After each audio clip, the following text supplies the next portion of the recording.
What's going on, everybody? It's a Magic Perspective with your man, Eric Wilson. Well, another day here, ladies and gentlemen. So let's get started as always. We need justice for Breonna Taylor. We need justice for Elijah McClain. And we need justice for Vanessa Gillian. That being said, let me get my brother up in here. Good morning, sir. Alex Fleming, how are you? Whoop, got a little technical. Hold on one sec. Alex will be back in just a moment. Let me just say this. Having access to the NBA and the WNBA has been a great experience for not only Alex and myself. This bubble has been something to behold when we watch these teams as they continually play for that championship. You have days where teams come out and they look like they are truly on a course. They are dialed in. They are focused. They are ready to be crowned champions. But not every day is going to be one of those days. And I will just say this. Yesterday was a very interesting day in the NBA. I mean, you just had shakeups that I was looking at them and I'm watching these games and I'm saying to myself, is this really what's going down right now? It was it was kind of crazy at times. It was intense at times. But albeit they've all had the opportunity to get themselves trained and conditioned and ready for this. So I think we're going to see a lot of surprises as the NBA season has officially restarted and is now moving on. That being said, again, let me welcome back my brother, Mr. Alex Fleming. Good morning, sir. How are you? I'm good. Being torn in a couple of spots, man. People calling me here, people calling me there. We got business to attend to. Yes, we do. So I was telling everybody as you were getting yourself set up here, yesterday was a very interesting day, to say the least, when it comes to the NBA. Twilight Zone. Yeah. Okay, first and foremost, the Brooklyn Nets beat the Milwaukee Bucks. All right, 119-116, and they did this without Karis LeVert or Jared Allen. Now, Giannis, Middleton, and the boys sat in the second half, but things like that still shouldn't happen. All right, just because you clinch doesn't mean you let a bottom feeder in, because now, due to the fact that the Nets actually got a victory, the Magic have to keep fighting, and we have a back-to-back. I believe we play the Sixers tonight, or is it Toronto? No, we play the Toronto Raptors tonight. The Sixers we play on Friday. On But Friday. before we get to all that, let's talk about what in fact did happen yesterday. And as always, I have to give props to my brother, Mr. Alex Fleming. He said that it was not going to be Victor Oladipo, even though he did look very good last night.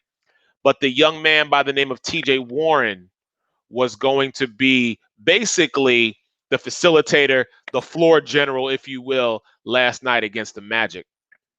TJ Warren had 32 points against the Orlando Magic. He had 53 against Philly on Saturday. Guys, he was traded away from Phoenix for cash considerations. That makes you think somebody dropped the ball. And they're doing all this work without Domantas Sabonis. He's out indefinitely with a foot injury. At the end of the first quarter, I believe the score was 46-22. It was 43-22. It was disgusting.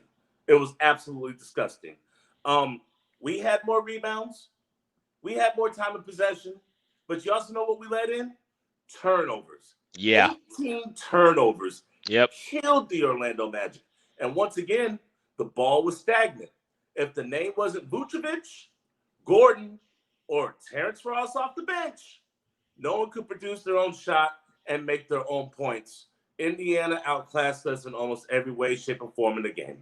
Yeah, it was one of those nights last night where, as I'm watching this game and I'm saying to myself, goodness gracious, if Alex and I were in the Amway Center watching this game, exactly, our heads would be looking like, what is going on here? What are y'all doing?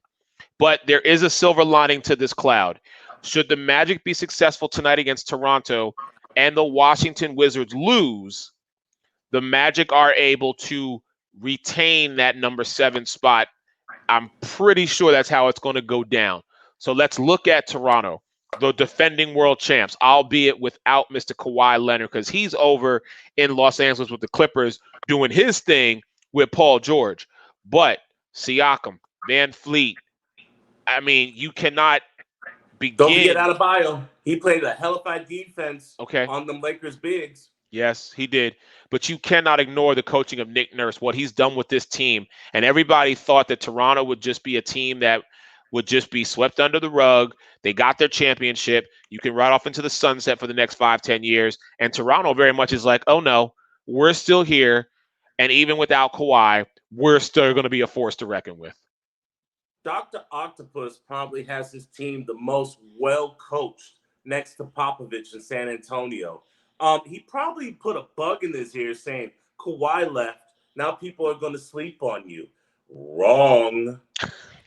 Wrong. Toronto has been in the mix for the top seed. They currently have a stranglehold on the number 2 seed. Guys, when you bet on yourself, funny things happen. Fred VanVleet, Kyle Lowry.